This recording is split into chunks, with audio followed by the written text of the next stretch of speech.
Chi Minh City. So, first is, feeling ko napapalibutan sila ng bodies of water. Kasi nung papalapag yung plane, makita mo parang yung mga city, parang palibot sila talaga ng lakes or basta bodies of water. Di ko alam exactly kung ano yan. Tapos, second is, napakaraming motor dito. Like, ang dami. Ganun. Totoo yung sabi nila na mas marami daw talaga yung motor kesa sa mga private cars here. Tapos parang hindi sila strict dito. Kasi parang wala pa ako nakikitang naka full ano nga tawag yun? Full helmet. Parang yung gamit lang nila is yung sa mga bike. Though wala naman ako nakita pa na naka-chinelas. Pwede naka-shorts. Tapos may mga angkas sila na ako na, hindi ko alam kung kapatid or ganyan, mga bata. So walang helmet. As in, hindi ko alam kung pasaway lang sila o maluwag lang talaga masyado dito. Tapos, next impression is, currently it's, okay, so sa relo ko, it says 6:15. Pero, since UTC 7 yung time zone nila, it's only 5:15. So, parang Pilipinas lang siya. Kasi sa Malaysia, yung alas 6, maliwanag pa. So, dito, mukhang madilim na. Or baka dahil nasa loob ako ng Grab, kaya feeling ko madilim na. Yung ride from the airport papunta sa hotel is, I think nasa 40 to 60 minutes kasi may traffic kasi labasan ng mga estudyante. Ang dami naming nadaanan ng mga schools. Pero kung wala sigurong traffic, siguro kaya ng 30 minutes. Tapos, paglabas niya ng airport, kapag nag-grab kayo, yung experience ko tumawid ako ng pedestrian, tapos nandun siya sa parking lot. Tapos, syempre may language barrier, ganyan, hindi ko maintindihan hindi ko maintindihan yung language nila, may translation naman sa Grab, hindi ko maintindihan kung ano yung tinutukoy niya. Ayan.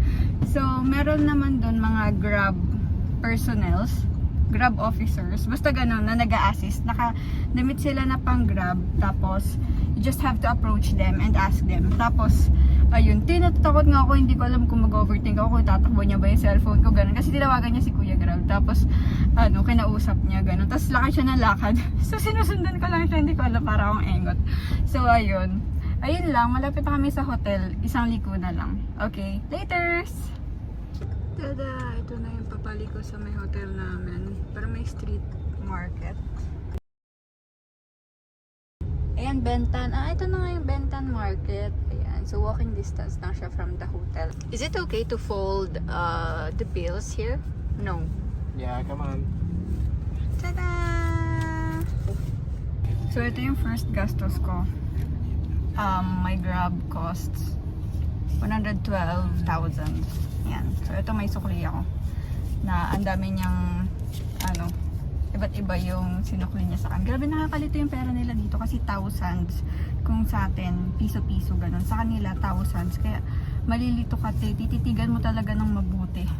We'll be staying here in Ho Chi Minh, Vietnam for 2 days. Tapos, mag-hop kami to Cambodia and to Vietnam. So, hindi ko pala nabanggit, no? Indochina trip to. Tapos, this is my first solo travel na joiners tour. So I'm joining the Bernation team here in Ho Chi Minh. Tapos ang kagandahan doon, yung coordinator yung kasama ko sa sa room, buong tour. So lilink ko na lang din dito yung Facebook nila para if ever in the future gusto nyo rin mag-join ng mga tours. Ayun, Bernation is the key. So this is my first time. I hope this is not the last. Yay! Okay, so andito na talaga yung hotel. So, ayan yung hotel namin. The Noble Swan Hotel. Ayan, daming tao. Paano naman ako makakatawid? Tignan nyo. Diba? Nakakaloka. Parang hindi nauubos yung motor.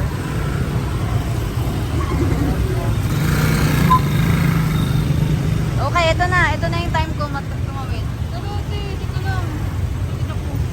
Ayan na!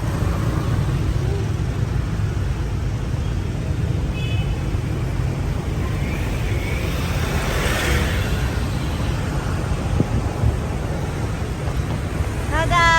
Ito siya. Yeah. Thank you very much. So, this guy here, tinulungan niya ako na magbitbit nung, kuya, ano ba? Kaya ko naman. Kuya, kaya ko naman eh. Charis. Ito yung loob ng hotel nila. Ah, Christmas feels.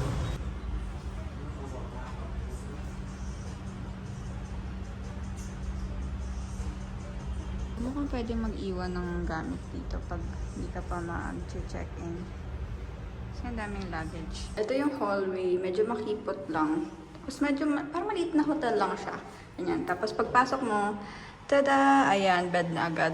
Huwag nyo na lang daw pansinin yan sa part ni ate kasi kapon pa siya dito. So, ayan. Meron lang ding ano dito, kabitan. May mini ref. Ayan yung luggage ko. Tapos may hello, may dressing area. Ano to? Dresser. Hindi dressing area, dresser. And, yan. Ano? Konnichiwa. Ay, hindi. Ano nga pag, Vietnam. Basta yun. Hello. Hello na lang. Hello. Ayan. Tapos, ito na yung, namin, room. Ayan. Aircon. Aircon naman siya. Asan yung aircon? Sa ating aircon. Hindi, parang ventilation yan eh. Pero, ayan, may, control. Tapos, TV. Tapos, ito, kagaya din nung mga hotels sa Malaysia. Pag tinanggal mo to, mag-go off lahat ng switch dito. Ayan. Kasi na, higaan na. Tapos, ayan, CR. May landline din. Parang putol naman ang landline na ito. Ay, hindi pala. Tapos, ayan, may mga saksakan. Malapit siya sa Benton Market. Tapos, malapit siya sa Book Street, which is yun yung bala kong sunod na puntahan. Tapos sasamahan daw ako ni ate. Yay! Hi everyone! Nakakahiya! So, we're still at day 0. Tapos syempre, since free time, tapos mamaya pa dadating yung iba naming kasama. Maglalayas muna kami. Tapos hindi pa rin daw pala napupuntahan niya na coordinator namin. So, win-win kasi mahilig din siya sa books. So, pupunta tayo ngayon sa Book Street. Pero bago yan, mag-hi muna tayo kay ate.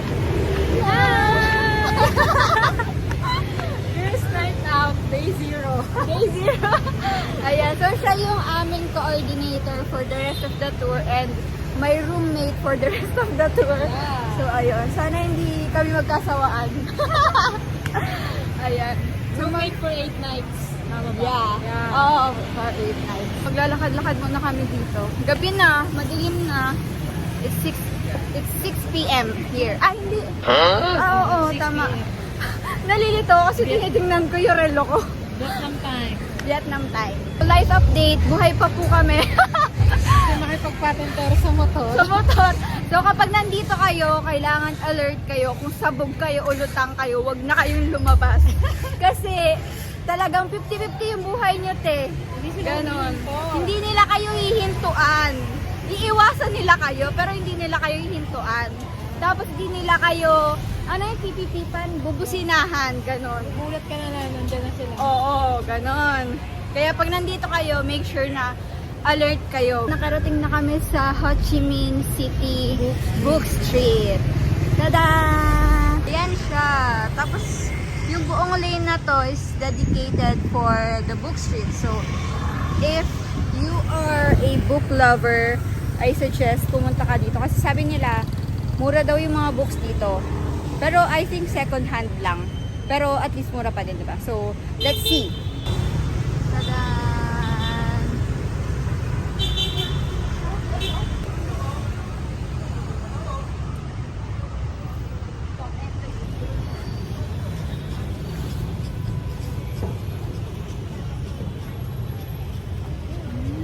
Parang dito lang merong English book.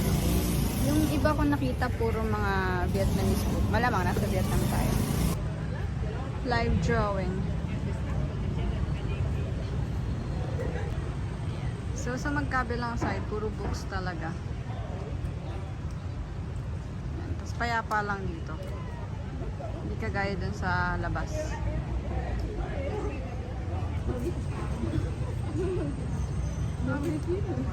Uso din dito yung mga ganito.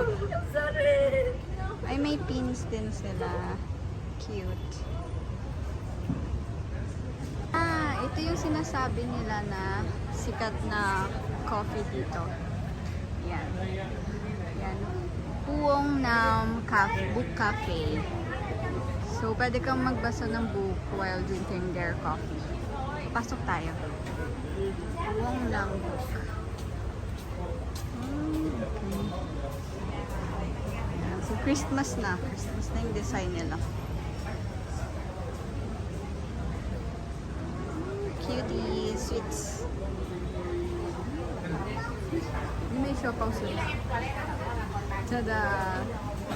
Ito yung pinakalugar. Oh, diba? Oh, may nag-film din. Maganda dito kaso ito yung init. Nagsisi ako na hindi ko dinala yung electric fan ko. Pero ayan, as in magkabilang side talaga. Puro books ang nandito. Books. Kabilang side, ganun din. Tapos mga may frame, mga arts dito. Okay, so katatapos lang namin sa Book Street. So yung Book Street, as in isang street lang siya. Tapos walang pwedeng dumaan na sasakyan.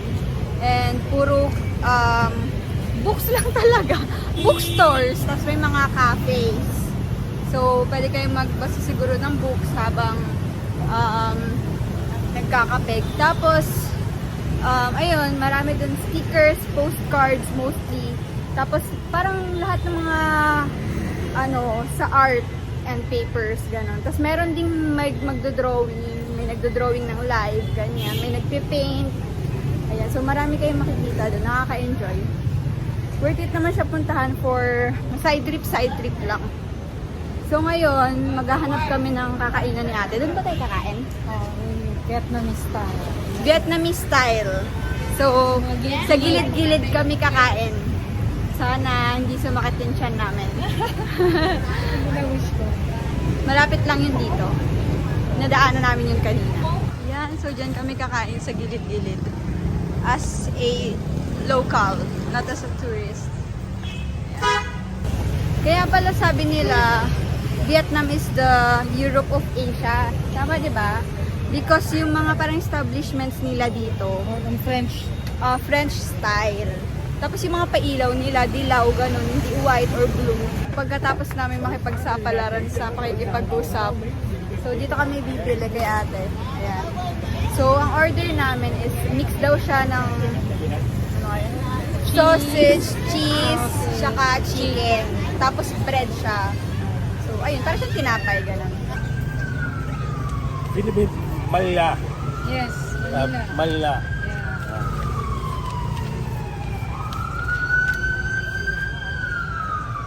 Tada!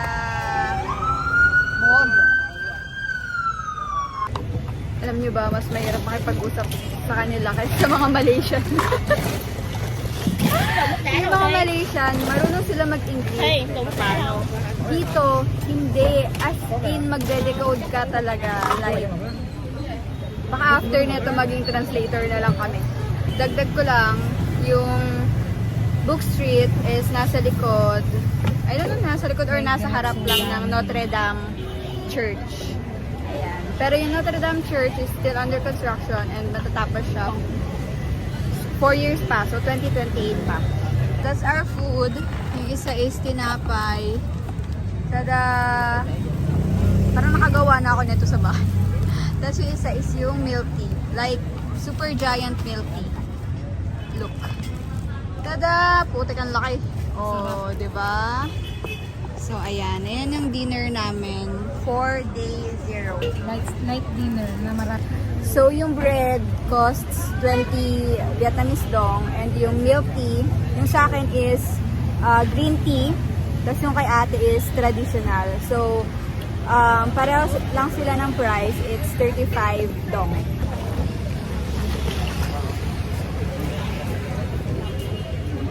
Masarap siya. Hindi siya yung matapang na green tea. Pero masarap siya. Lamang yung milk niya. Ito naman yung tinapay.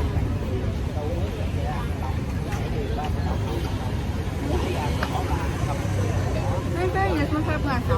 Meron siyang pancake. Hindi sila yung mga chicken. Pero nga. Parang cheese na yung ginawa niya. Gusto mo natin mix? Parang nabudol kami. Sabi kasi, May chicken and sausage. Cheese lang. Oo nga, cheese lang. Pero okay lang, masarap naman. No? Tantan Market. Tada! So, andito kami sa part 2 ng aming street food. Day 0. Eating like Vietnamese or Vietnamese style. Hindi ko alam. Basta yun.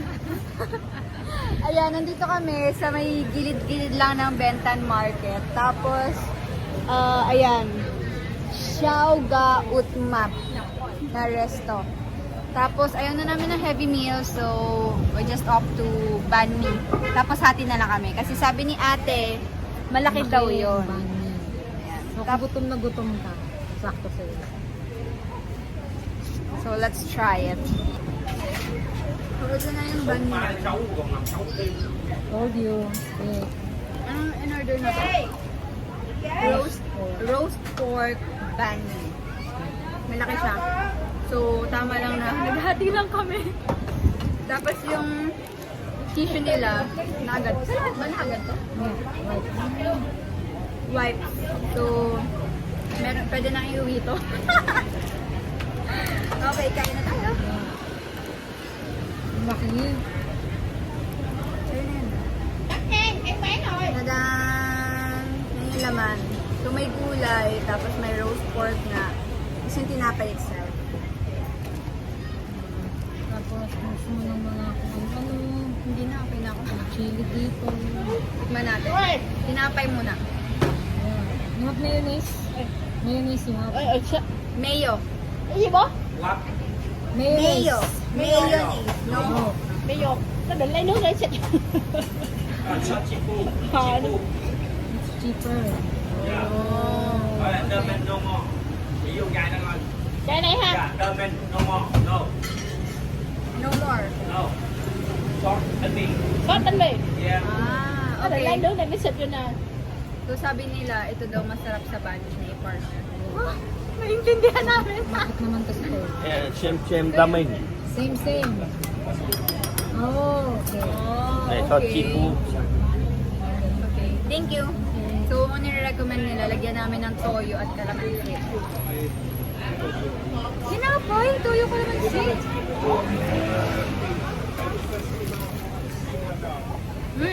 Crunchy!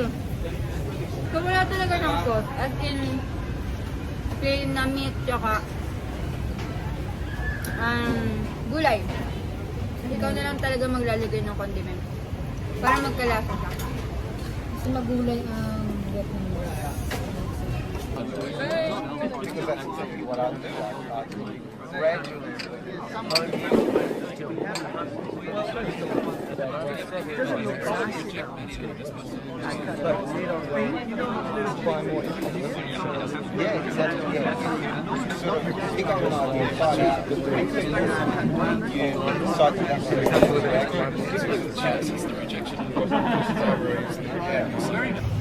Okay, so right now, pauwi na kami. Nabusog ako pala.